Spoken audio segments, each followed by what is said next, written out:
With their deep dark eyes and gray-skinned bodies, they are pop culture's most familiar aliens, and they are known as the Greys. But what do we know about these presumed extraterrestrials? Eyewitnesses swear they have encountered these aliens, and they believe the Greys are here on a diabolical mission, abducting humans and conducting reproductive experiments. This is a very real phenomenon. Something is happening to these people. Who are they? Where are they from? And what do they want?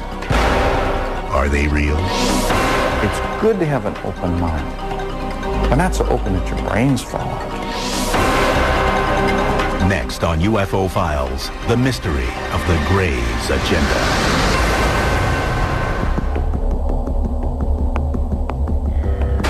The Greys. They are depicted in books, magazines, and in the movies. They are commonly described as being about 4 feet tall, with huge bald heads that sit on gray, frail, hairless bodies. These creatures have small noses, or no noses at all, slits for mouths, no ears or visible reproductive organs, and very distinctive eyes. They come to a point, not actually a point, but they just come up like almonds, big almonds. Almost a black, dark brown. They're dark. Those who maintain that extraterrestrials do exist often portray Greys as the bad guys of the alien world. The Greys, from what I know, are just like the worker bees. When they come and get you, they come and get you.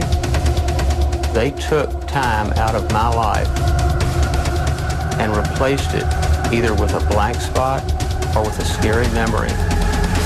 If there are Greys or any other alien species, and they're here, what do they really want? What is their agenda? An effort to create an offspring race that perhaps had the best qualities of humanity and the best qualities of these alien beings. Many ufologists, people who routinely research alien sightings, claim that Greys have been visiting Earth for thousands of years. Records, they say, exist as petroglyphs, cave drawings, and prehistoric artwork. All around the world, we have these stories of beings coming from the heavens to Earth, star beings, whether it be the Hopi Indians in North America, all these, South American cultures, the Mayans, the Aztecs. All around the world, there are these stories of gods visiting ancient man. 6,000-year-old artifacts have been found in what was Samaria, modern-day Iraq. Interpreters of the carvings have said they depict servants or helpers of their gods. Many of the artifacts that they've left us resemble what we would call today a modern-day gray alien. Large bulbous head, large eyes, spindly limbs, very thin bodies. Historically, UFOs or aliens go largely unmentioned again until the dawn of the modern era. It is in the 20th century that the Greys' agenda begins to take shape. According to the UFO community, since then and to this day, there has been an obvious and persistent increase in encounters with the Greys. One of the most surprising claims made by some in the UFO community is that during World War II, Hitler and the Nazis were actually in collusion with the Greys. They say the aliens gave the Nazis advanced weapons technology used during the war. Since the Second World War, literally hundreds of people have claimed experiences with the gray aliens. The number reported, the quality of the reports, the similarities of the reports, and the fact that many of these reports can be substantiated under hypnosis lends very compelling strength to the idea that this is a very real phenomenon. Something is happening to these people. No official record for alien encounters or abductions exists. However, the National UFO Reporting Center in Seattle, Washington, keeps an unofficial tally of UFO sightings. Their statistics show that the number of sightings have gone from a handful every year in the early part of the 20th century to dozens by the middle of the 20th century, and then thousands every year beginning in the 21st century. Well, it seems that the whole business about alien abduction really dates from the Cold War. Back when there were UFOs, unidentified flying objects being spotted, and it was all these international tensions after the Second World War. According to UFO believers, the Greys first made contact through the much-debated 1947 crash in the desert outside Roswell, New Mexico. The Roswell story is that a rancher named Mac Brazel came into Roswell and told a story to the newspaper about how he had found some strange debris. And from that incident, the Roswell incident, we've now got an elaborate story that many of the American public think is a story of flying saucer wreckage and perhaps little alien greys whose corpses were scattered about, some of whom may have survived alive and are hidden away at some secret facility. The official U.S. government position? A large spy balloon went down at Roswell, not an alien spaceship. It was part of a secret project designed to detect emissions from Soviet nuclear tests. Ufologists believe otherwise. The Roswell story has been debated by a lot of people, but one thing that we know is that something came down about 75 miles north of Roswell Army Airfield in the summer of 1947.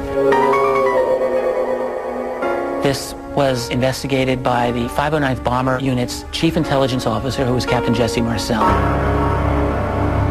We know that some of this debris was taken back to the Army Air Base. We know that Marcel and the Army Air Base commander, Colonel Blanchard, thought that this was material from a flying disc. And we know that they thought this because a press release went out immediately announcing that the U.S. Army recovered one of the infamous flying discs that was in the news at that time.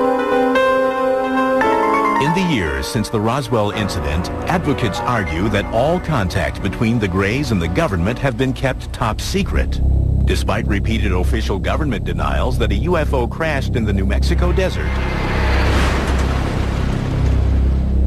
The stories won't die. There are now more than 400 individuals on the public record who said, I was there, I picked up pieces, I saw pieces of wreckage, I saw the craft, I saw the bodies. So Roswell is simply a question of belief. Who do you choose to believe?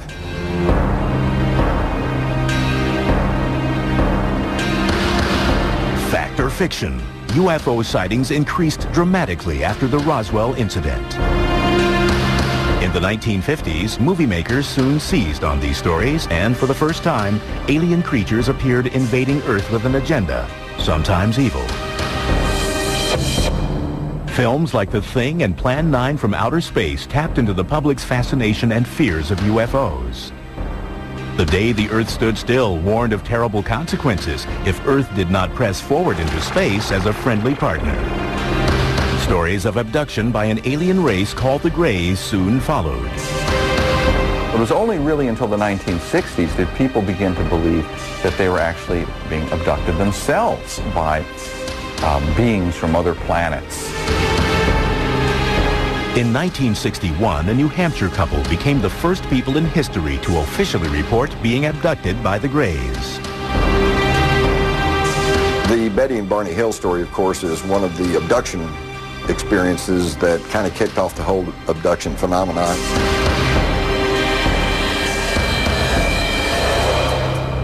When we come back, Betty Hill, in her last on-camera interview, recounts what the Greys did to her and her husband. I didn't know where they were from, but I knew they were not from this planet.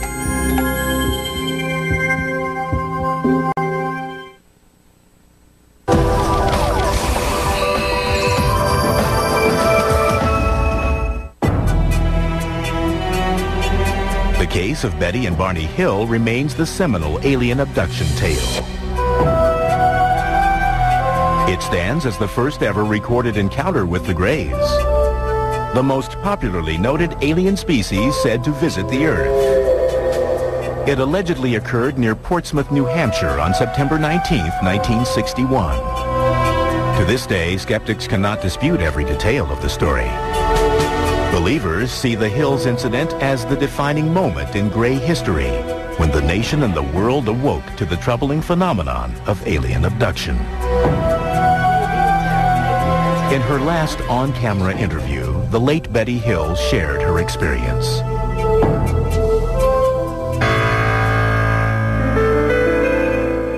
My husband Barney and I are returning from Montreal, Canada.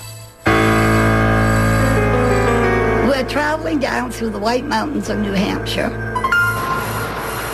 when we suddenly spot what we thought was a new star in the sky. And as we watched this, it changed direction and came in towards us. Barney pulled over, grabbed a pair of binoculars, and stepped out of the car to get a closer look at the menacing flying object. Betty Hill's niece, Kathy Martin, was a teenager when this incident occurred. At that time, through the binoculars, he saw the leader, what he called the leader, and crew members. There were people looking down at him. And as he's watching, it began to descend.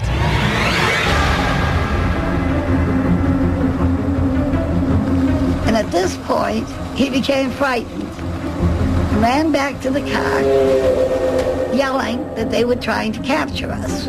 She was screaming to him, "Barney, you damn fool, come back here. Get back here."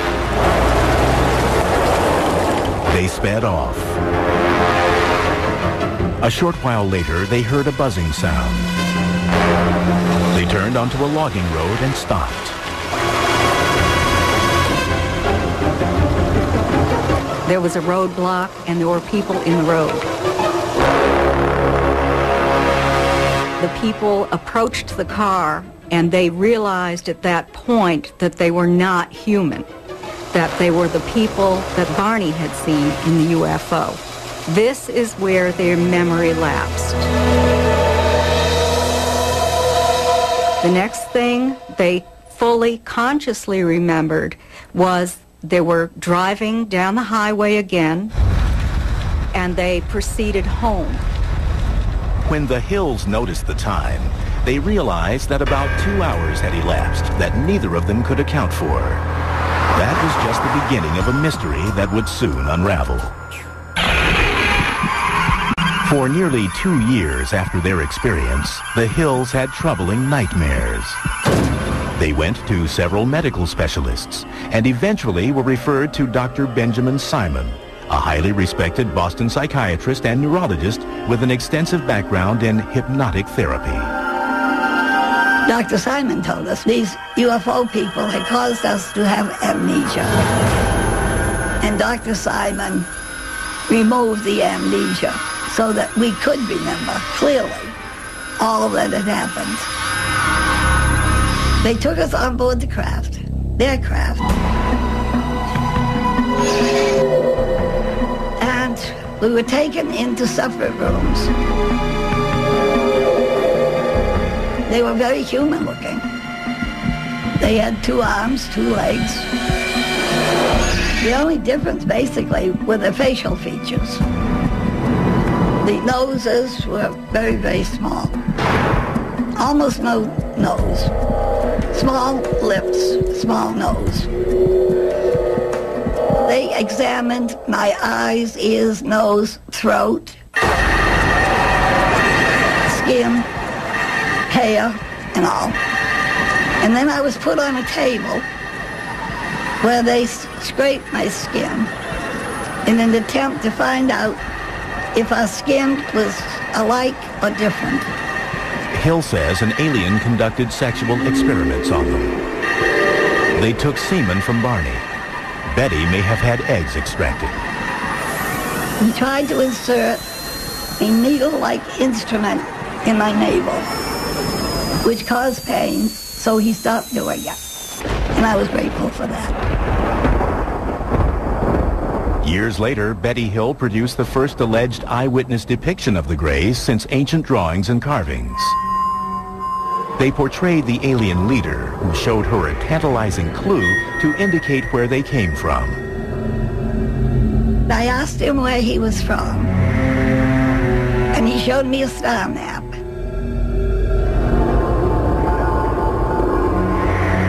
In a hypnotherapy session, a few years after her encounter, Betty drew a map of an alien star system. At the time, experts could not identify it.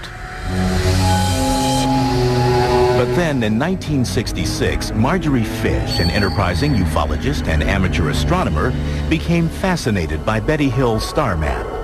Fish spent the next 7 years examining the map and constructing models, trying to match it to a known star system.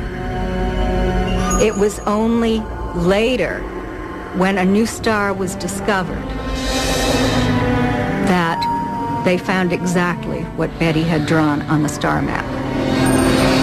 In 1973, after reviewing 23 star models, Marjorie Fish claimed to have found a fit.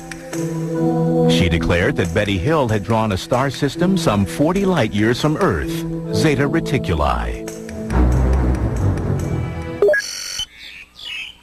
At the California Institute of Technology, Dr. Charles Beichman, one of the world's foremost astronomers, examined Zeta Reticuli. We have no way that to possibly travel that far. We don't know of any way for any solid vehicle to go that sort of a distance. But relatively speaking, within the scale of the galaxy, it's a very nearby star. In a conventional Earth-based space shuttle, it would take nearly 1.5 million years to reach Zeta Reticuli. In addition to his duties with the California Institute of Technology and the Jet Propulsion Lab, Dr. Beichman is a leading member of NASA's Origins program. Their mission is to probe space for signs of life. He concedes that life is possible in the universe, maybe even on Zeta Reticuli. Here we're looking at the two stars in the Zeta Reticulum system, about 40 light years away. The binary stars could well have planets around stars like this. The system is old enough that, in fact, you could have a stable life having evolved on any habitable planets in those systems. Again, prospects good. What do we know today? Nothing. With just tantalizing evidence, but no definitive proof that the Greys actually come from Zeta Reticuli, Betty Hill's case continues to be hotly debated. However, skeptics and believers can agree that since that night in September 1961, hundreds of alien abductions have been reported. Just as a disease is contagious, so can an idea be contagious and spread from person to person. Did Betty Hill really meet aliens from Zeta Reticuli? Did they conduct reproductive experiments as part of an evil agenda? Are the people claiming to have been abducted reporting the truth? They're dreaming with their eyes open. So they have these hypnopompic, or upon awakening, hallucinations. That's the tactile sensations, the lights, the buzzing, and especially the sense of presence. So many times the debunkers try to explain abductions as people simply mimicking and repeating stories that have been passed around over the years. Well, here's some people who had nothing to go by. Nobody had ever reported this, and yet their abduction experience is remarkably similar to what we hear from people even to this very day.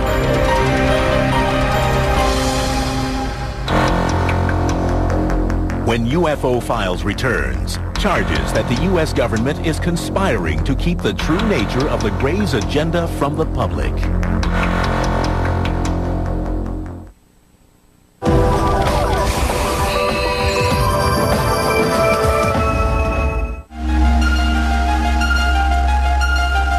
When the Betty and Barney Hill abduction story broke in the 1960s and was soon followed by many more, the general public became entranced with the idea that alien spaceships were visiting Earth and that extraterrestrials, known as the Greys, were abducting humans.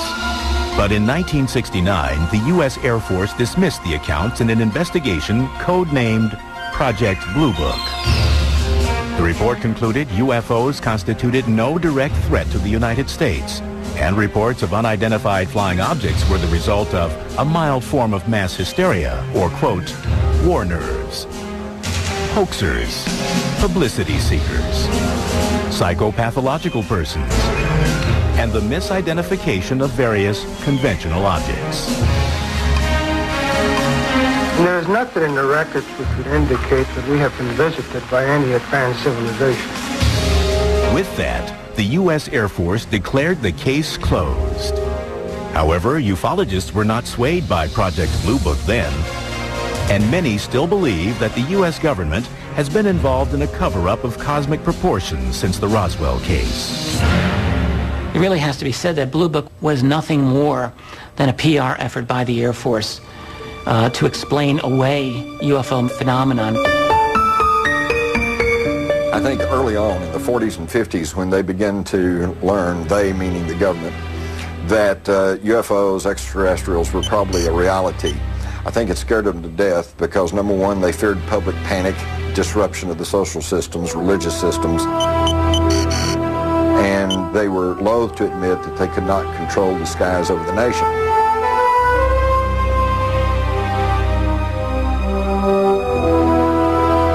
Try as the Air Force might to debunk UFOs again and again through the 50s and 60s, whoever's operating these UFOs didn't appear to read the Air Force reports because they kept showing up.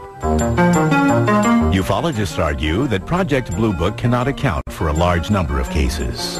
Out of 12,618 UFO reports, 701 remain unsolved. One of the most intriguing unsolved cases took place at Holloman Air Force Base, New Mexico in 1964. According to the story, an alien spaceship landed at the base. Several grays emerged and were greeted by U.S. military personnel. It later became the basis for the famous closing sequence in Steven Spielberg's Close Encounters of the Third Kind. This is absolutely, something we cannot confirm. However, it has to be said that a rumor of this came out immediately. An airman at Holloman Air Force Base who went into the town and started talking about this. And according to the accounts, he was highly distressed, very upset, didn't know what to do, and he was not seen again. 1984, two mysterious film canisters appeared, which would help perpetuate the claims of conspiracy theorists. Jamie Chandray in 1984 received this package in the mail, which was undeveloped film. There were two sets of undeveloped film. One was given to Bill Moore and one was given to Jamie. And he, in turn, released this to the world, and it was an 8-page memo signed by Harry Truman. Known as the Majestic 12 or MJ-12 documents, they suggested that on July 9, 1947, President Harry S. Truman appointed 12 high-ranking military and national security personnel and authorized them to conduct a covert mission, a top-secret research and development intelligence operation responsible directly and only to the President of the United States.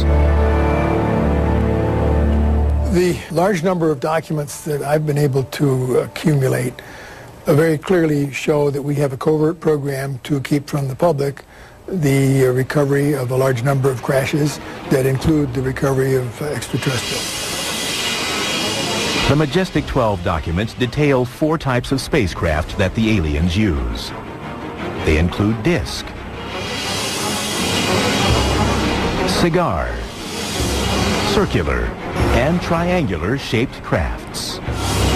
But most intriguingly of all, within the pages of the MJ-12 documents, there is, for the first time in history, acknowledgement of alien beings that are known as the Greys. In these official-looking papers, they are called Extraterrestrial Biological Entities, EBEs. There was a special operations manual called Extraterrestrial Entities and Technology, Recovery and Disposal. And in that manual, there was a 1-page description of 2 different types of extraterrestrial biological entities. EBE Type 1 is said to be, quote, humanoid and might be mistaken for human beings. They are bipedal, 5 to 5 feet 4 inches in height, and weigh 80 to 100 pounds. Cranium is somewhat larger and more rounded. The eyes are small, wide set, almond-shaped. EBE Type 2 is said to be, quote, 3 feet 5 inches to 4 feet 2 inches and weighs 25 to 50 pounds. Skeptics, however, claim that the MJ-12 documents are an elaborate hoax. These were bogus. These were dummied up documents somebody made using an old typewriter and finding a signature off of a genuine Truman document and cutting and pasting and re-photocopying. And they are obvious and provable forgeries and fakes. If these are faked, it is what you call an inside job, and that is a government job. Someone who had access to information that was restricted at the very least. Even more mysterious papers emerged in the 1980s with riveting new details about the Greys. The Dulce papers, perhaps, were the most sensational. Released in 1987, they allege that the U.S. government is actually in collusion with the Greys in exchange for highly advanced technology. These unsubstantiated documents allege there is an underground facility somewhere in the New Mexico desert where the Greys are secretly enacting their evil agenda.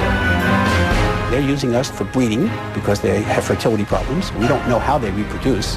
We know they don't have genitals. Those who subscribe to this theory say the Greys abduct young, pregnant women.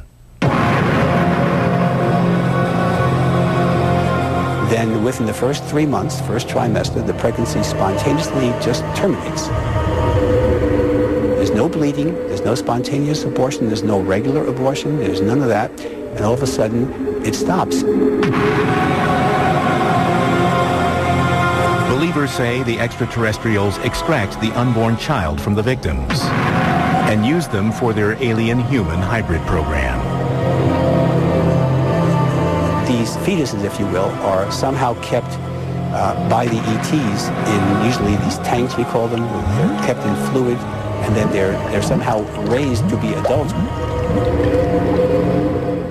The release of these and other documents, coupled with new sightings, fueled the public's appetite for more information. People alerted to the phenomenon looked to the skies for signs of mysterious crafts and beings from an alien planet. There's no question that the UFO research field really exploded during the 1980s. It's an amazing phenomenon. You have, for the first time, widespread discussion of abductions. At the same time, the UFO phenomenon became a major part of U.S. popular culture, world popular culture at that time. It is very much debatable, but some say the term gray was first used in the 1980s to describe the extraterrestrials that are abducting humans and conducting reproductive experiments. The term itself, gray, used to describe these beings, seems to have become more common by the early and mid-1980s. I don't believe that it was common before that period of time. But do the Greys actually exist, or are they, in reality, a product of pop culture? The question arises, what happened, and to what extent does life imitate art or the reverse? It's hard to unsort some of this mess. It is my belief that there is a true core of reality to the UFO phenomenon. Ufologists insist that the Earth may be in the midst of a diabolical invasion of Greys. When we come back, we uncover the true horror of the Greys' agenda. They have an ongoing breeding program. I was about 8 weeks pregnant. Then it was just gone.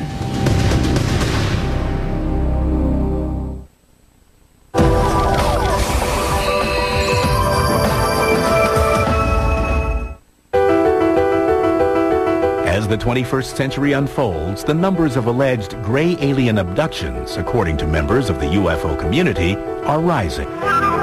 There is no way to verify these numbers, but one unofficial poll conducted by the Roper organization puts the number of alien abductions at 4 million.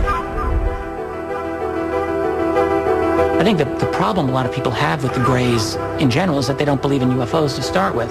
So therefore, they're not going to believe in something like abductions. But if you were to acknowledge the reality of UFOs as something non-human, suddenly the reality of something like Greys is not all that outrageous, it seems to me. Eyewitnesses who swear they have encountered Greys are the primary source for all the information about these extraterrestrials. They report some commonalities that may reveal the true nature of the aliens' agenda. There's always a light that comes from nowhere. It's either like an amber or a blue. Then the frightened abductees report being surrounded and paralyzed by the alien creatures. They're not just making you immobile. They put you almost in like a comatose state.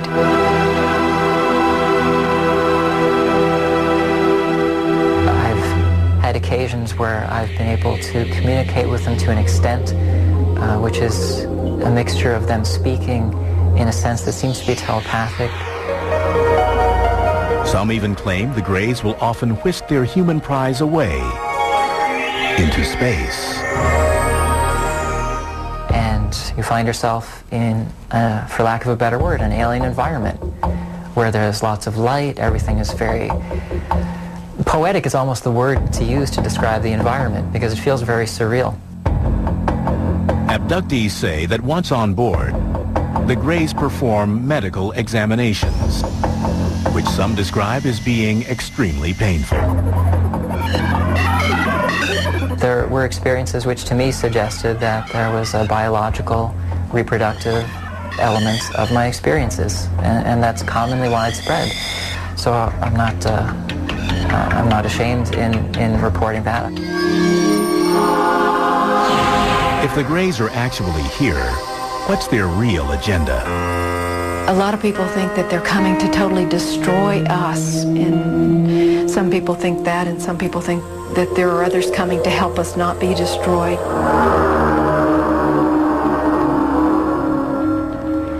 Hypnotherapist and self-proclaimed alien hunter Daryl Sims has been studying the abduction phenomenon for more than 30 years and believes he has uncovered the Greys' true mission. He specializes in recovering repressed traumatic memories from people who claim to have been abducted by aliens. One of the things you would do in the beginning with these people is to relax them completely, and the tone of my voice changes totally. Just focus on the sound of my voice. You'll find the sound of my voice causing your eyes to get heavier. The sound of my voice will comfort you. It'll protect you. And it's okay for you to relax completely. One of his clients, Donna Lee, is the president of the Houston UFO Network. She believes she has been abducted many times by the Greys. In the course of hypnotherapy sessions with Daryl Sims, she has recalled numerous terrifying encounters. She even believes the Greys took her unborn child. I never had anything involved that would have been a miscarriage. I was about 8 weeks pregnant. Then it was just gone. I mean, I did not have the bleeding that's involved. Nothing. In a later regression session, Lee recalled being in a brightly lit, sterile room. They brought a young girl into the room and left her there with me. And she was a hybrid, what we consider a hybrid, although she looked a lot like me. Her hair was, she had really bad hair though, but she looked a lot like me. And she was about the age that my child would have been at that point. Lee claims the hybrid child was about 9 years old. She sat there. I had that realization in that moment when they left me there with her, and she looked at me that I know you. And it was this very sad, almost overwhelming sadness. For a while, I would still recall that longing for that again. To many experts, accounts of alien abductions are merely a product of an overactive mind. They say under hypnosis, subjects are open to suggestions. What happens under hypnosis is that people will generate imagery that they will often mistake for memories of things that actually happen rather than things that they're just producing. Second point is that when people recover these sorts of quote-unquote memories under these hypnotic regression sessions, they tend to credit them as being true.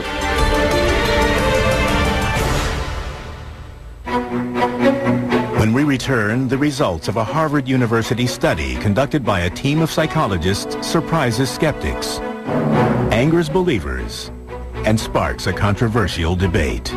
To write them off as fantasy is a dire mistake.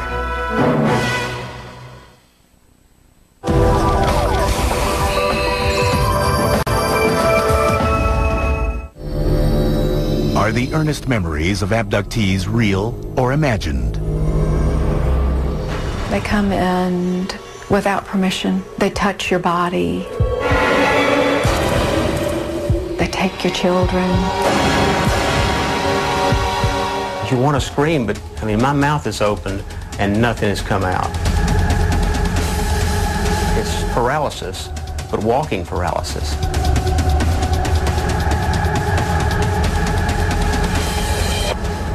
Do the Greys exist? And if so, are they on a devious mission?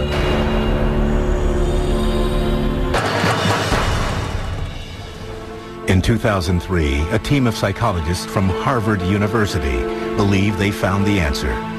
Led by Dr. Richard J. McNally, they conducted a unique experiment to measure the physiological responses, like heart rate and perspiration levels, of various types of trauma victims. We wanted to see whether people who've recovered memories of space alien abduction would show the same reactions, post-traumatic-like reactions, as do real trauma patients. Our research group has been studying people with recovered memories of traumatic events. And one of the big challenges that we've had is distinguishing between those individuals who've recovered memories of, for example, childhood sexual abuse, or actually genuine memories, versus memories that were perhaps false memories. Dr. Scott Orr directed the lab tests. What this procedure involves is an individual coming in to the lab, sitting down with one of our counselors, and then describing a variety of experiences that they've had. We wire them up with recording electrodes so we can measure heart rate and skin conductance and facial EMG. In the lab, test subjects then listen to a 30-second audio tape of their own traumatic or abduction experience. You are lying naked, strapped to a metal table in the spaceship. There are alien beings hovering over the table. They are staring at you with their large, dead, black eyes. You are absolutely terrified. Then they open their eyes and they make self-reports of emotional experiences that they had while imagining the scene. So we asked them to rate how much arousal they felt, how vivid the scene was for them, how in control they felt, how pleasant or unpleasant they felt, how much fear, how much sadness, a variety of different emotional experiences. The Harvard psychologists found that the alien abductees exhibited a high tendency of a personality trait called absorption. Absorption is this ability to generate vivid imagery. When you go to the movie, you become moved by it emotionally. When you read a novel, it comes alive before your eyes. You become entranced by a sunset. You become lost in daydreaming and fantasy. They're especially high on this, and this is related to the ability to generate rich and realistic imagery. The study further concluded that in most cases, the abductees are not lying. They really genuinely believe that the alien narrative accounts for the experiences that they've had, that they're sincere. They're not quote-unquote crazy.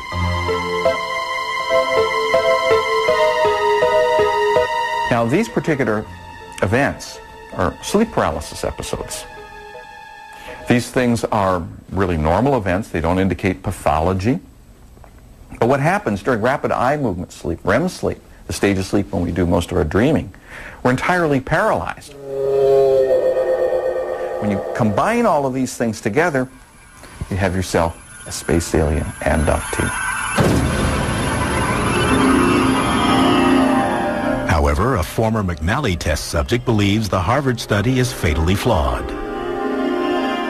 It might be that alien encounters do involve an altered state of consciousness, but to write them off as fantasy, I think, is a dire mistake, and that's where he goes wrong. I myself have had sleep paralysis. I know that the sensations are superficially similar to that of alien contact. Although there are similarities, it doesn't go far enough to account for it. But if Boucher and his fellow abductees are right, and the Greys really do exist, then they must come to Earth from somewhere. If not from Zeta Reticuli, then where? It's a 2,500-year-old question, goes back to the ancient Greeks who asked, is there life beyond the Earth? And now we're bringing the tools of 21st century science and technology to answer what simply is a very old question. There ought to be 1, 10, 100, or 1 million intelligent civilizations out there for us to be talking with. People who claim to have been abducted believe that intelligent alien life forms not only exist, but are already here. And they have crossed the cosmos with a purpose. I think the Greys' agenda is to make a better future for their children. I think it's that simple. And I think that part of that agenda entails also ensuring that humanity is also going to continue. I think it's a mutually beneficial agenda. Psychologists maintain, however, that the alien phenomenon is a product of overactive imaginations. The Greys, in my view, are in fact hypnopompic visual hallucinations that occur when people are arising out of a sleep paralysis episode. And their purpose for coming to Earth? They don't have one. They're hallucinations. It's good to have an open mind, but not so open that your brains fall out. Is the Greys' agenda real or imagined? Alien abduction, fact or fiction? It's still a mystery, just like most abductions. They're never going to tell you why they're here, or who they are, or why they do what they do. Is it possible that ETs exist? I think they're here, and they've been here for a long time.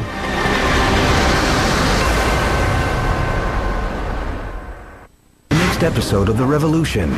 It's important to remember that France is in this conflict not to secure American independence. France is in this conflict to humiliate the British Empire and to slice off a major part of the North American Empire. Join The Revolution, Sundays at 10, only on the